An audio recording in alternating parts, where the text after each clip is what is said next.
FIFA mungkin akan jatuhkan hukuman berat ke atas pemain Curaçao yang bermain begitu kasar dan keras pada perlawanan di antara Indonesia dan Curaçao tempoh hari. Jom kita semak video ini, guys.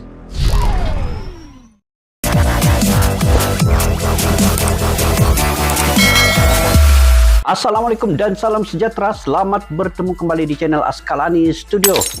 Oke guys, pada hari ini kita berbicara terkait dengan permainan pada tempoh hari di mana pemain Curaçao bermain begitu keras sekali guys, dan begitu kasar mengotori perlawanan pada malam Indonesia bertemu dengan Curaçao di perlawanan yang kedua, sehingga kan pemain Curaçao bernomor punggung 7 itu dikenakan kartu merah.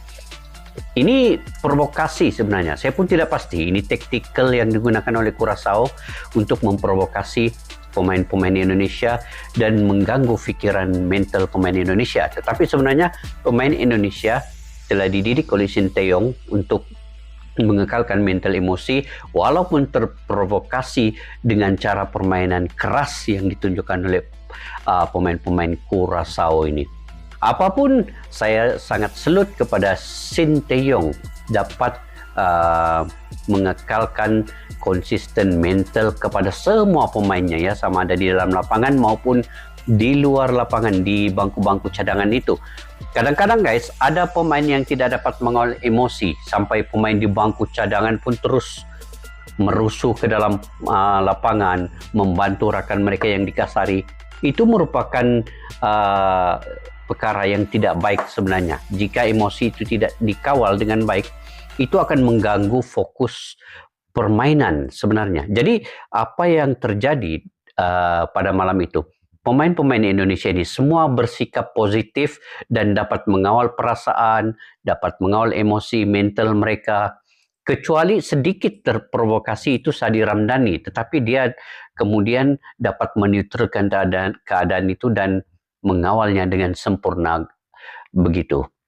Jadi kita lihat video ini guys daripada channel Timnas Garuda Team. Kepada yang baru ketemu seperti biasa, bolehlah subscribe dan tekan butang loceng sekali kepada channel ini. Dan judulnya ialah sangat memalukan. FIFA jatuhkan hukuman berat ke pemain Curaçao nomor 7 Juninho Bacuna.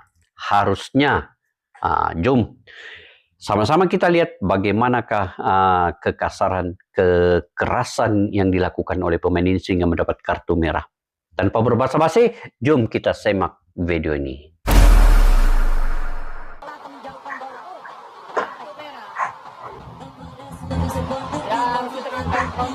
Buat kamu yang mau beli jersey timnas Indonesia terbaru, langsung aja klik link di deskripsi video ini. Kepada siapa yang mau beli jersey timnas Indonesia guys, buruan sebelum kehabisan. Boleh mohon subscribe di channel Timnas ini Garuda dulu Team supaya gak ketinggalan berita terbaru timnas Indonesia. Linknya. FIFA hukum berat pemain Curaçao Juninho Bacuna usai bermain brutal dan kasar harusnya. Bahkan ini, setelah kena guys, FIFA hukum berat pemain Curaçao Juninho Bacuna usai bermain brutal dan kasar. Kartu merah Juninho Bacuna tendang botol ke arah penonton. Benar-benar tarkam. Penggawa timnas Curaçao benar-benar tarkam mendapatkan ya. Kartu merah saat melawan timnas Indonesia di laga kedua FIFA Matchday pada Selasa 27 September 2020. Kalau kita melihat kakinya ini guys, tengok ya. Hampir ya kan. Kita ulang balik. Saat melawan timnas Indonesia. Ini. Gilanya. Di sondolnya terus begitu kaki. Ini dia bukan ambil bola duluan, tetapi dia pergi sentuh kaki yang pemain Indonesia ini duluan. Bola tu jauh lagi, tapi dia meluru daripada jauh, terus kaki di hulurnya begitu. Sampai pemain Indonesia terkasar gitu. Takut yang terprovokasi ini lebih ialah penonton dan pendukung di luar tu. Jadi laga kedua FIFA Matchday pada Selasa 27 September 2022 malam waktu Indonesia Barat.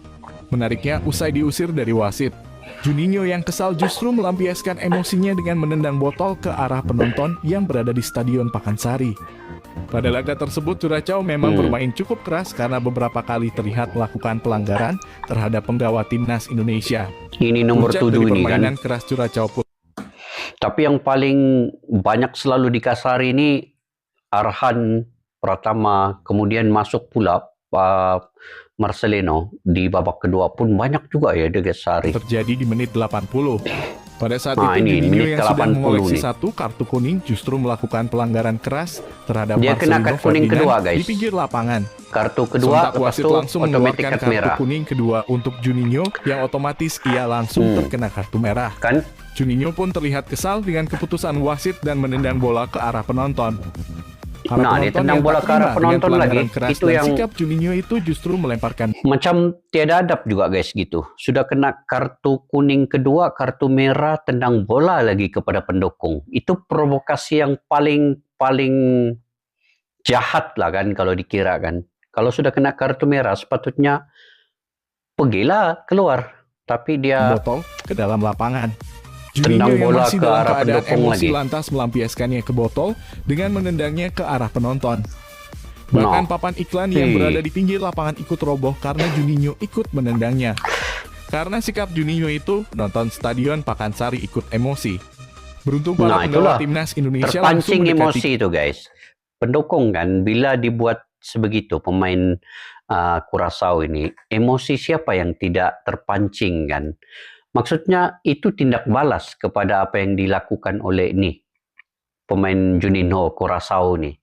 Siapa suruh dia buat begitu kan guys? Pinggir lapangan untuk menenangkan fans Garuda tersebut.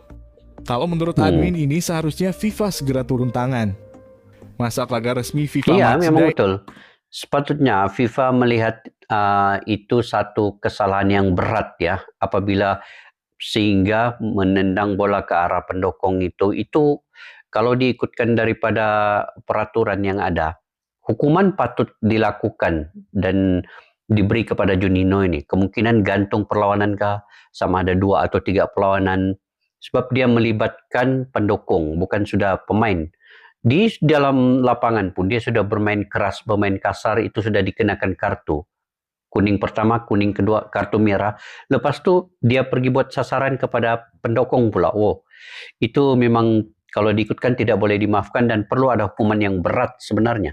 Ada pemain yang bermain sangat kotor kayak gini dibiarkan begitu aja.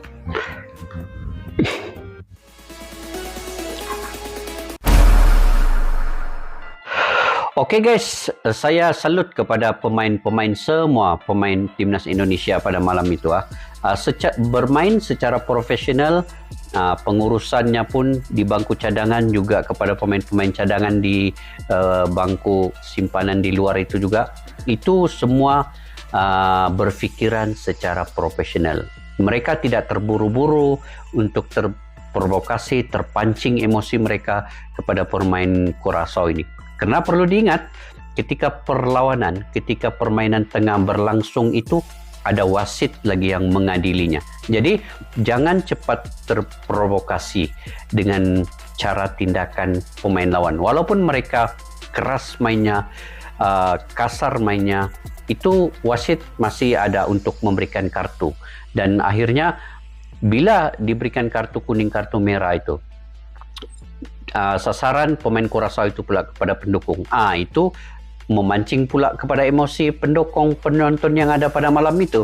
Jadi mental pendukung ini kita tidak dapat elak guys, karena masa itu lebih kurang 25.000 ya pendukung yang ada di stadion. Itu pasti akan marah bila dibuat sedemikian rupa. Jadi FIFA seharusnya memberi satu hukuman tindakan yang berat ke atas pemain Juninho dari Curaçao ini. Kalau tidak, dia akan mengulangi itu di mana-mana perlawanan yang akan datang. Dan jika diberikan hukuman, maka dia akan menjadi pengajaran dan pelajaran panduan kepada pemain itu supaya akhirnya nanti dia tidak lagi bermain seperti itu. Karena hukuman telah dilakukan, hukuman berat itu. Jadi, terima kasih kepada Sinteyong, tanya kepada pemain-pemain Indonesia, semua dapat mengawal keadaan, menjaga emosi dengan baik. Walaupun memang kadang-kadang, ialah siapa yang tidak marah guys kan, kalau kadang-kadang dikasari, pasti kita merasa agak marah juga kalau kawan kita, rakan kita dikasari dengan begitu teruk. Kita pun ingin membela kawan kita itu. Jadi itulah, kadang-kadang emosi itu perlu dikawal. Selagi mana ada wasit di situ, selagi itu kita bisa kawal, seharusnya mengawal emosi itu dengan baik. Kita hanya perlu memberi kesabaran kepada pemain-pemain yang coba untuk bergaduh itu. Jadi itu lebih penting sebenarnya, sebab wasit masih ada. Kecuali kalau sudah wasit pun tidak boleh berbuat apa-apa, maka barulah kita gunakan apa yang patut untuk menghentikan kekerasan yang dilakukan oleh lawan. Jadi pada malam itu, apabila dijaga emosi dengan baik, tidak terlalu terprovokasi oleh pemain Curaçao, maka pemain-pemain Indonesia dapat fokus di lapangan, dapat lagi bermain baik, dan akhirnya di menit-menit yang ke-86 mereka berjaya mencetak gol kemenangan. Itu yang penting, kemenangan itu hasil dari tindakan mereka bersabar tadi. Mereka dapat sebuah kejayaan yang lebih manis lah, lebih indah. Begitu guys. Jadi mudah-mudahan semua pemain selepas ini di perlawanan kejuaraan yang besar lagi di tahun hadapan 2023, mereka juga dapat menjaga mental emosi mereka. Saya pasti Sinteyong telah memberikan kata-kata motivasi yang begitu baik, yang begitu mantap, yang begitu padu kepada semua pemainnya sebenarnya. Jangan karena sedikit kekerasan itu dapat menimbulkan keseluruhan kerosakan kepada timnas itu sebenarnya. Itu yang diberikan rasanya diberikan oleh Sinteyong ini. Karena pengalaman Sinteyong membawa Korea Selatan mengalahkan Jerman di Piala Dunia, mungkin hasil daripada itu dia dapat memberi suntikan kepada pemain-pemain Indonesia ini juga, seperti mana apa yang dilakukannya di Korea Selatan dulu. Jadi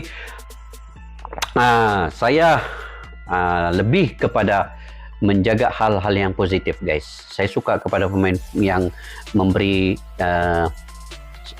semangat kepada kawan-kawan lain supaya berfikiran positif terus untuk mengekalkan momentum timnas itu berjalan dengan baik dan mencapai kejayaan yang gemilang. Oke guys, sampai di situ saja video pada kali ini. Semoga Indonesia akan berjaya di masa akan datang. Jadi kita tumpukan kepada U17 guys, yang akan bermula pada 1 hari bulan ini pertandingannya. Indonesia akan bermula pada 3 hari bulan menentang Guam nanti. Jadi sama-sama kita bagi sokongan penuh juga kepada Indonesia. Juga Malaysia ada di dalam grup yang sama bersama dengan Indonesia, grup B.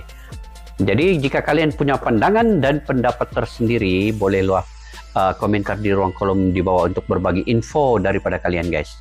Sampai berjumpa lagi. Majulah sukan untuk negara. Assalamualaikum. Bye-bye.